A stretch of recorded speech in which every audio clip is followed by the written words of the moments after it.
Ladies and gentlemen, a warm welcome to Jinh Yu Frey up against Elise Reed this weekend. Good to see you.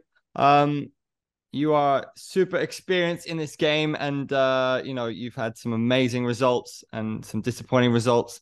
How do you deal with all the different ups and downs and like not get too down when you're off a loss and not get too high when you're off a win? Um, it's it's definitely definitely been a learning process. How to deal with those losses, how to deal with those highs. But the older I get, I feel like I get a little more wise about it. I don't know. But just recently I was listening to a podcast by Jordan Burroughs, and if anybody knows about winning, it's that guy. But not he he's one of the greatest wrestlers of all time, but he's also very profound and very introspective. I really have a lot of respect for the things that he says. And, everybody always has tons of positive things to interview him about. But this interview was actually about his loss in Rio and coming home from the Olympics, not having even placed after being, the reigning champion in London. And so I found a lot of inspiration from that um, interview that he did because, like I said, there's tons of interviews about him winning and how great it feels, but you don't always hear a lot about what do you do after a loss. And he had a lot of really, really deep and articulate things to say about, just if you're able to get past that, there's still tons of opportunities for great performances on the other side. If you can just get back to the grindstone and get your head in the right place. It's not like it's the end of the world. It's not the end all be all. That's not the end of your story if you don't let it be. What's the biggest motivation for you in this sport? The challenge to myself. Every day it's tough. It's tough getting in there. Like the newer generation of fighters, they're so good.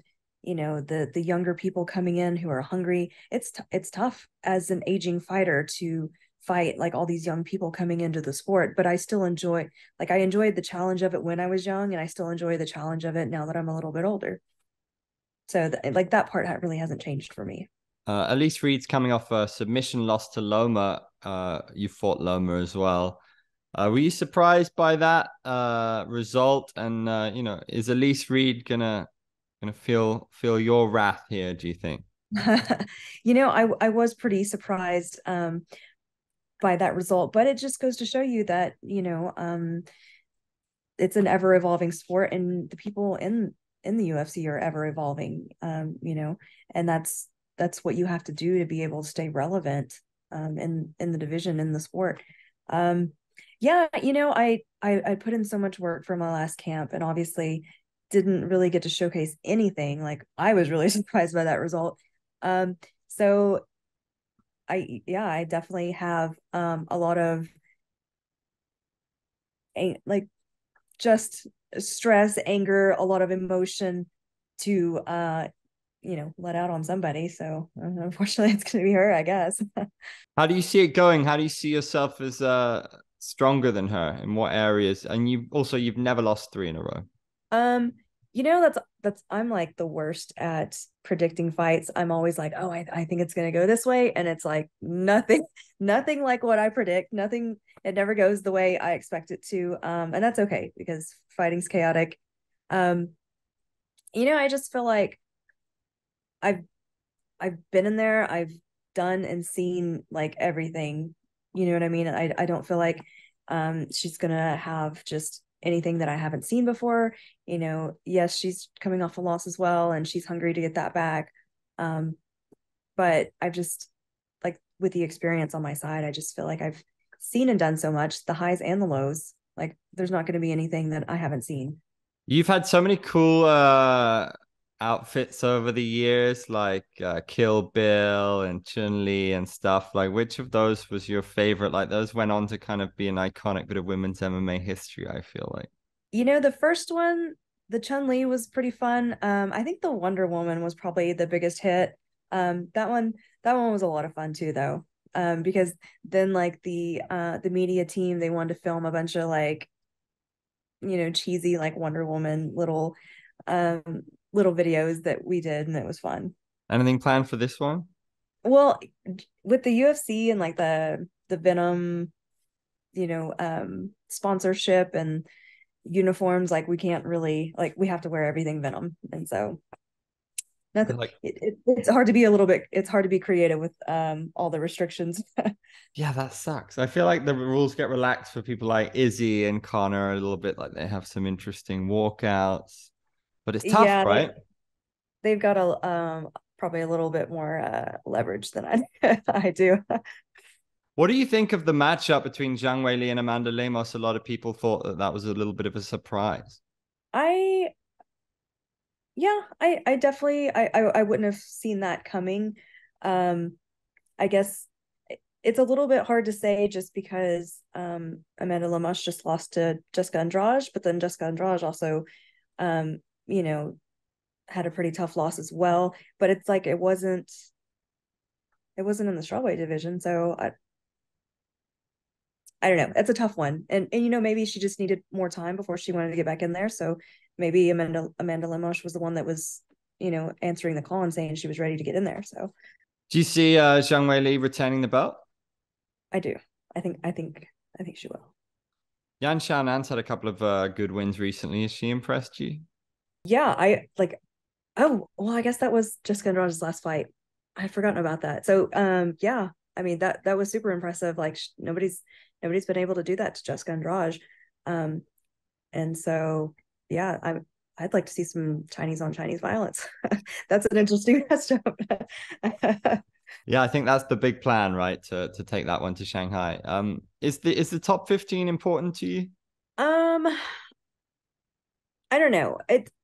I'm kind of on the fence about it because that would be kind of cool, to say before the end of my career I made it to the top 15 in the UFC. But also I've seen some names in the top 15 that I'm like, I don't know how I feel about. Like, I feel like that's just a little bit more popularity versus actual merit. So on the one hand, sometimes I'm kind of like, oh, those rankings are such bullshit. But then sometimes I'm kind of like, oh, that would be cool to, break the top 15 as well. So I don't know. That one's a slippery slope just because sometimes like I said, sometimes the rankings are kind of frustrating, but still it'd be kind of cool to say that I broke that. Will we see you back out fighting in Asia before you retire? Will you put your hand up for that? Because now, of course, we had 2 years of pandemic, which stopped it. But we got Singapore, then we got China, then I'm sure Korea will be back. I don't know. I'm just at this point, I just turned 38 like 10 days ago. I'm getting up there. Congratulations. Thank you. So I've just been kind of just taking things one fight at a time and, not really making any future plans. I'm like, you know what? I'm gonna keep as long as I enjoy it and I feel good, I'm gonna keep going. And when it's time to say stop, when I'm tired and when it feels like work, then I'll stop. Is there So anybody who you, before you hang them up, absolutely not have to fight, but you would love to, or you think it would be cool out of respect or unfinished business? I'm sure I'd rematch anybody just because unfinished business. But there's not anybody that I'm really like, oh, I really want to fight this person. Like I said, I'd probably rematch just about anybody I've lost to. But nothing off the top of my head. We're gonna wrap up with a little quick fire of tweak them because we did a good one last time out. So, okay, best combat sports movie ever. Best of the best. Best of the best. What's Yeah. that? The so it's the one that the American national team has to go to Korea and fight the Koreans in like a taekwondo tournament. Feel like I'm being oblivious. I need to check that out then. Okay, awesome. What's your favorite drink? Um, Topo Chico. Best TV show? Right now, I'd say Peaky Blinders. Nice. So who's the silliest fighter that you know? Um, I don't know if I know any silly people. There was the one guy that didn't he get cut from the UFC because he came out wearing like it was like basically he fought in like a speedo. It was just like super revealing. It was like, and Dana White was like, and he lost, and Dana was like, immediately cut him after that. He's like, I don't ever want to see that again. Which UFC fighter always knows where the best food is?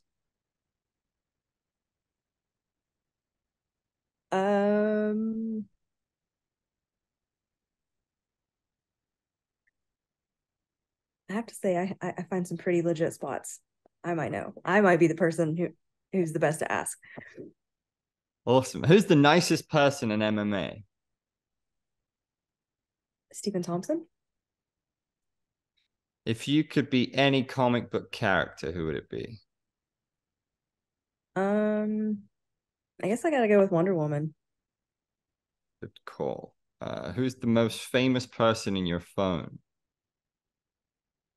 Like contacts in my phone. Uh,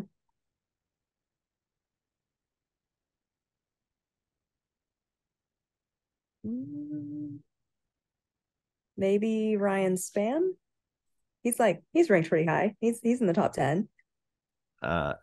Which is the most important item in your fridge and why? What is the most important item in the fridge and why?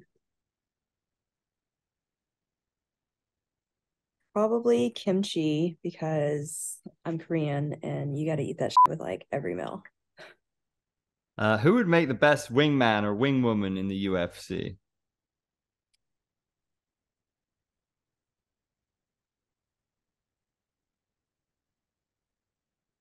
I don't know. I don't think I'm gonna have to pass on that one. And who would make the best WWE star from the UFC? Probably Conor McGregor. Good choice. Fantastic to speak to you as ever. Good luck in the fight. It's been a pleasure. Thanks a lot. Thank you.